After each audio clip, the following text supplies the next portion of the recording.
Di sebuah desa kecil yang dikelilingi oleh sawah hijau dan bukit yang menjulang, hiduplah dua sahabat bernama Lila dan Sari. Mereka baru saja lulus dari SMA dan memiliki mimpi besar untuk merantau ke kota demi mencari pekerjaan dan meraih kehidupan yang lebih baik. Dengan tekad yang kuat, mereka meninggalkan kampung halaman yang penuh kenangan. Setibanya di kota besar, hiruk-pikuk jalanan dan gedung pencakar langit yang menjulang tinggi segera menyambut mereka. Awalnya mereka merasa antusias, namun seiring berjalannya waktu, kenyataan mulai terasa pahit. Mencari pekerjaan di kota tidak semudah yang mereka bayangkan. Mereka bolak-balik dari satu kantor ke kantor lain hanya untuk menerima penolakan. Uang tabungan mereka semakin menipis, dan pilihan hidup semakin sempit. Suatu hari, setelah hampir putus asa, mereka menemukan pengumuman pekerjaan di sebuah pabrik tua di pinggiran kota. Tidak ada banyak informasi tentang pabrik itu selain bahwa mereka membutuhkan tenaga kerja untuk mengelola gudang. Tanpa banyak berpikir, Lila dan Sari menerima tawaran tersebut. Gudang tempat mereka bekerja berada di area terpencil, jauh dari pemukiman warga. Bangunannya besar namun kusam dengan tembok yang penuh retakan. Langit-langitnya tinggi, dan di beberapa sudut terdapat sarang laba-laba yang tebal. Suasana di sana selalu sunyi dan dingin meskipun hari sedang terik. Sejak hari pertama bekerja, Lila dan Sari merasakan sesuatu yang aneh. Kadang mereka mendengar suara langkah kaki padahal tidak ada siapa-siapa. Pernah juga tumpukan kotak jatuh begitu saja tanpa sebab yang jelas. Sari yang lebih pemberani mencoba mengabaikan hal itu. Namun Lila merasa semakin hari gudang tersebut semakin mencekam. Pada suatu malam, mereka terpaksa lembur karena harus menyelesaikan inventaris barang. Udara malam di dalam gudang terasa semakin dingin, dan lampu yang redup membuat bayangan-bayangan panjang menari di dinding. Tiba-tiba terdengar suara perempuan tertawa di kejauhan. Suaranya melengking dan menggema. Sari mencoba bersikap tenang. "Itu hanya angin mungkin," katanya sambil tersenyum kaku. Namun Lila tahu bahwa itu bukan suara angin. Tubuhnya bergetar dan bulu kuduknya meremang. Malam itu menjadi awal dari teror yang tidak berkesudahan. Setiap malam mereka diganggu oleh makhluk tak kasat mata. Pintu-pintu gudang terbuka dan tertutup sendiri dengan suara berderak yang keras.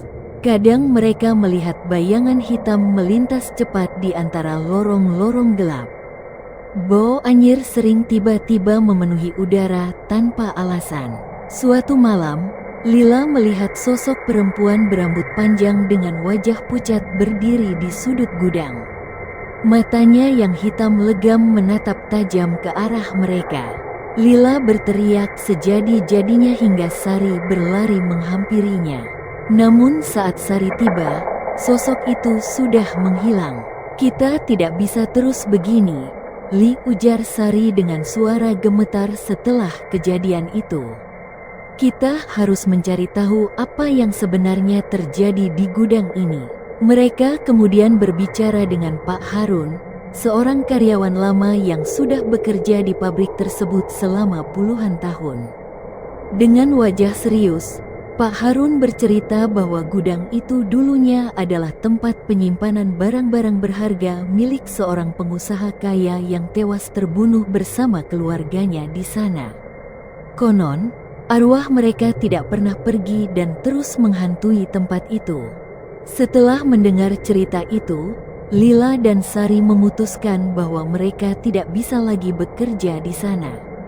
Dengan sisa tabungan yang mereka miliki, mereka mencari tempat kerja baru meski harus memulai dari nol lagi. Namun keputusan itu tidak sia-sia. Beberapa minggu kemudian, mereka berhasil mendapatkan pekerjaan di sebuah kafe kecil yang jauh lebih nyaman dan bersahabat. Meskipun pengalaman di gudang tua itu menghantui mereka, Lila dan Sari mengambil pelajaran berharga dari kejadian tersebut. Keberanian dan tekad mereka untuk bertahan telah membawa mereka keluar dari kegelapan menuju kehidupan yang lebih baik. Kini mereka menjalani hari-hari dengan penuh syukur, meninggalkan bayangan kelam yang pernah menyelimuti mereka di pabrik tua berhantu itu. Namun, kisah mereka tidak sepenuhnya berakhir damai. Pada suatu malam, ketika sedang menutup kafe setelah jam kerja, Lila melihat sesuatu dari sudut matanya. Bayangan gelap yang pernah menghantui mereka di gudang muncul kembali, kali ini berdiri di luar jendela kafe. Lila terdiam, tubuhnya membeku. Sari yang sedang mematikan lampu menyadari keanehan itu. "Ada apa, Li?" tanya Sari dengan nada khawatir. Lila menunjuk ke arah jendela dengan tangan gemetar. Namun saat Sari melihat ke sana, bayangan itu sudah lenyap. "Mungkin hanya bayangan pohon," ujar Sari mencoba menenangkan. Tapi Lila tahu betul bahwa yang dilihatnya bukan sekadar bayangan. Ada sesuatu yang belum selesai, sesuatu yang masih mengikuti mereka sejak dari gudang tua itu. Dan malam itu menjadi pertanda bahwa mereka belum benar-benar bebas dari teror yang menghantui. Di hari-hari berikutnya, kejadian aneh mulai kembali muncul. Barang-barang di kafe bergerak sendiri, suara langkah kaki terdengar di lorong meski kafe sudah kosong. Lila dan Sari sadar bahwa mereka harus melakukan sesuatu untuk mengakhiri teror ini. Dengan bantuan seorang teman baru bernama Danu yang memahami dunia supranatural, mereka mulai mencari cara untuk mengusir makhluk itu. Danu membawa mereka ke seorang dukun tua yang tinggal di pinggiran kota. Sang dukun memberikan ritual sederhana yang harus mereka lakukan di bekas gudang tua tempat semuanya bermula.